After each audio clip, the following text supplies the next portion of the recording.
आज का हमारा टॉपिक है बोहर्स एटॉमिक मॉडल। सबसे पहले हम इसका इंट्रोडक्शन देखते हैं। Bohr atomic model Niels Bohr ने इंट्रोड्यूस किया था, जो कि एक इंग्लिश मैथमेटिशियन और फिजिसिस्ट था, जो कि 1913 में उसने इंट्रोड्यूस करवाया था। सबसे पहले हम इसको देखते हैं ऑब्जेक्टिव कि बोहर्स एटॉमिक मॉडल की क्यों ज़रूरत पेश है, इसको क्यों पेश किया गया।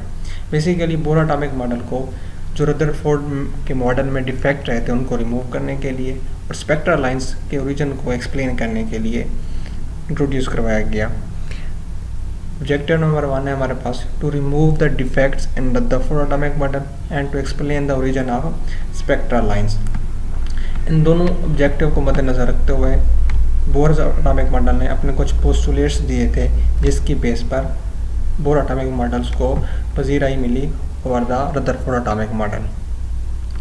इसको पोस्टुलेट्स में हम देखते हैं। सबसे पहले फर्स्ट पोस्टुलेट्स में हमें बताता है an electron revolves in one of the circular orbit outside of the nucleus, कि हमारे पास कोई एक एटम है, उसके न्यूक्लियस के अराउंड जो हमारे पास ऑर्बिट है, कोई भी इलेक्ट्रॉन इन किसी भी ऑर्बिट में से किसी एक ऑर्बिट में क्या करता है, मूव करता है। अब किसी ऑर्बिट का एनर्जी लेवल डिटरमाइंड होता है, स्टेशनरी स्टेट और सर्कुलर पाथ होता है। इसी तरह हम बताता है each orbit has fixed energy and quantum number is assign to it. हर ऑर्बिट का एक फिक्स्ड क्वांटम नंबर होता है, उसकी फिक्स्ड एनर्जी होती है। Electron revolves in the quantized orbits outside the nucleus. अब यहाँ पर हमें बात कर रहा है कि इलेक्ट्रॉन जो ऑर्बिट में रिवॉल्व करती हैं, मूव करते हैं, वो क्वांटाइज्ड होती हैं। क्वांटाइज्ड मीन उस क्वांटाइज में हमारे पास प्रिंसिपल क्वांटम नंबर आ जाता है, मीन वो न्यूक्लियस के कौन से ऑर्बिट में मूव कर रहा है, उस ऑर्बिट की एनर्जी क्या है और कौन से सर्कुलर पाथ में मूव कर रहा है, उसका रेडियस क्या है। ये सारी कुछ उसकी ऑलरेडी डिटरमाइंड होती हैं। सेकंड पोस्टुलेट उसने हमें बताया an electron present in a particular orbit neither absorb nor emits energy while revolving in the same orbit, कि अगर इलेक्ट्रॉन एक मूव कर रहा है किसी एक ऑर्बिट में, उसी सेम ऑर्बिट में मूव करता रहे, वो ना ही अपनी एनर्जी को एब्जॉर्ब करेगा, ना ही अपनी एनर्जी को इमिट करेगा। तो ऐसा कब पॉसिबल होगा? एनर्जी इज इमिटेड और absorbed when it jumps from one orbit to another, कि ऐसा तब भी पॉसिबल हो सकता है जब हमारे पास इलेक्ट्रॉन किसी एक ऑर्बिट से जंप करे दूसरे ऑर्बिट में, mean lower state to higher state और higher state to lower state move करे, तब भी ऐसा पॉसिबल हो सकता है कि इलेक्ट्रॉन एनर्जी को एब्जॉर्ब या फिर एवॉल्व करे। और एनर्जी जो हमारे पास एब्जॉर्ब एवॉल्व होगी वो कांस्टेंट एनर्जी होगी, जो कि हमारे पास रदरफोर्ड एटॉमिक मॉडल की क्वेश्चन में आ जाती है। पोस्टुलेट्स नंबर 3 में हमारे पास है when an electron jumps the energy change delta E is given by the Planck's equation, mean जब हमारे पास इलेक्ट्रॉन किसी एक ऑर्बिट में जंप करता है तो उन दो ऑर्बिट्स के दरमियान जो एनर्जी का डिफरेंस होता है वो क्रिएट होता है, जो कि इक्वल होता है delta E is equal to E2 minus E1 is equal to H mu. अब चेंज इन एनर्जी हमारे पास एच म्यू को इक्वल है, एच यहाँ पर हमारे पास प्लांक्स कांस्टेंट है, म्यू इसकी फ्रीक्वेंसी होगी। Delta is the energy difference between the two orbits having energy E1 E2। दो एनर्जी जो ऑर्बिट्स होंगे उनके दरमियान जो एनर्जी का डिफरेंस होगा उसे हम डेल्टा ई से रिप्रेजेंट करेंगे। नेक्स्ट हमें बताता है कि हमारे पास electron jumps inner to outer orbit, energy is absorbed. Electron jumps from outer to inner, energy is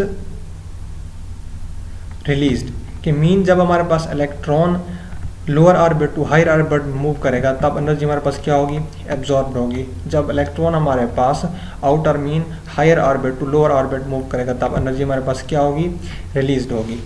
अब इसी की छोटी सी हम एग्जांपल यहाँ पर देख लेते हैं कि उसने यहाँ पर हमारे पास एक हाइड्रोजन एटम ली है। हाइड्रोजन एटम के दो एनर्जी स्टेट्स हैं। फर्ज करें कि हमारे पास यहाँ पर एक इलेक्ट्रॉन है फर्स्ट ऑर्बिट में। अब उस इलेक्ट्रॉन को हमने जंप करवाना है lower state to higher state में। अब लोअर टू हायर स्टेट के लिए हमें दोनों ऑर्बिट्स की एनर्जी का डिफरेंस की एनर्जी इसको देनी पड़ेगी किसी फोटोन से हमारे पास। तब हम देखते हैं कि हमारे पास जो फोटोन्स हैं वो मुख्तलिफ एनर्जी के अगर इसे हिट करवाए जाएँ, फर्ज करें एक हमारे पास 985 किलो जूल का है, दूसरा 800 का है, तीसरा हमारे पास 1000 किलो जूल का है, और जो इन दो ऑर्बिट्स की एनर्जी का डिफरेंस है वो हमें कितना चाहिए, वो 985 किलो जूल पर मोल चाहिए।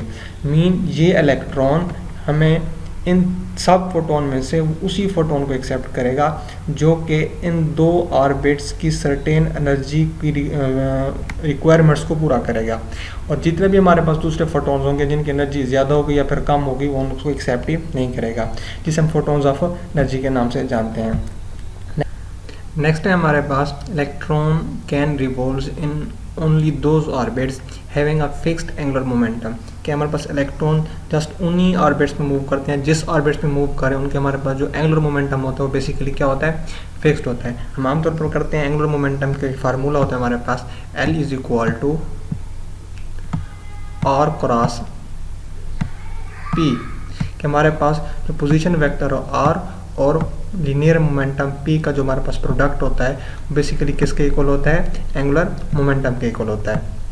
अगर हम यहाँ पर अब P की वैल्यू पुट करें which is equal to mv, तो हमारे पास जो एंगुलर मोमेंटम का फाइनली फार्मूला है वो क्या आएगा, P is equal to L is equal to mvr। तो यहाँ पर हम mvr को रिलेट कर सकते हैं दूसरी equations mvr which is equal to nh over 2 pi, mvr which relates n which is equal to principal quantum number, की मीन हमारे पास जो एंगुलर मोमेंटम होगा वो रिलेट करता है प्रिंसिपल क्वांटम नंबर के साथ, आया कि जो इलेक्ट्रॉन किसी ऑर्बिट में मूव कर रहा है वो कौन से ऑर्बिट में मूव कर रहा है उसका नंबर क्या है। इसी तरह mvr is equal to h over 2 pi which is Planck's constant, और यहाँ पर हम h ओवर 2 पाई को रिप्लेस कर सकते हैं तो इसकी वैल्यू h कट के साथ। नेक्स्ट हमारे पास है, और हमारे पास जो प्लांक्स कांस्टेंट की वैल्यू होगी वो क्या है, 6.626 10⁻³ जूल सेकेंड। नेक्स्ट हमारे पास है परमिटेड वैल्यूज ऑफ mvr, कि अगर हम इलेक्ट्रॉन्स प्रिंसिपल क्वांटम नंबर को जानते हुए अगर उनकी वैल्यूज़ को पुट करें तो हमारे पास जो किसी ऑर्बिट में इलेक्ट्रॉन मूव कर रहा होगा उनकी हमारे पास एनर्जी क्या होगी, एनर्जी डिफरेंस क्या होंगे, या फिर जो उनका एंगुलर मोमेंटम होगा फिक्स्ड वो क्या होगा, तो हम यहाँ से फाइंड कर सकते हैं। यहाँ पर हमारे पास n इज इक्वल, अगर हमारे पास कोई orbit first electron orbit move करो कोई इलेक्ट्रॉन इस तरह दूसरे या तीसरे में मूव करो तो वहाँ से हम इनकी वैल्यूज़ को इजीली फाइंड आउट कर सकते हैं। नेक्स्ट हमारे पास एंगुलर मोमेंटम इज क्वांटाइज्ड, कि हमारे पास एंगुलर मोमेंटम क्या होता है, बेसिकली क्वांटाइज्ड होता है। Bohr's atomic model is based on the Planck's quantum theory, हमारे पास जो बोर्स एटॉमिक मॉडल है ये किस चीज़ के ऊपर बेस करता है, प्लांक्स क्वांटम थ्योरी के ऊपर बेस करता है।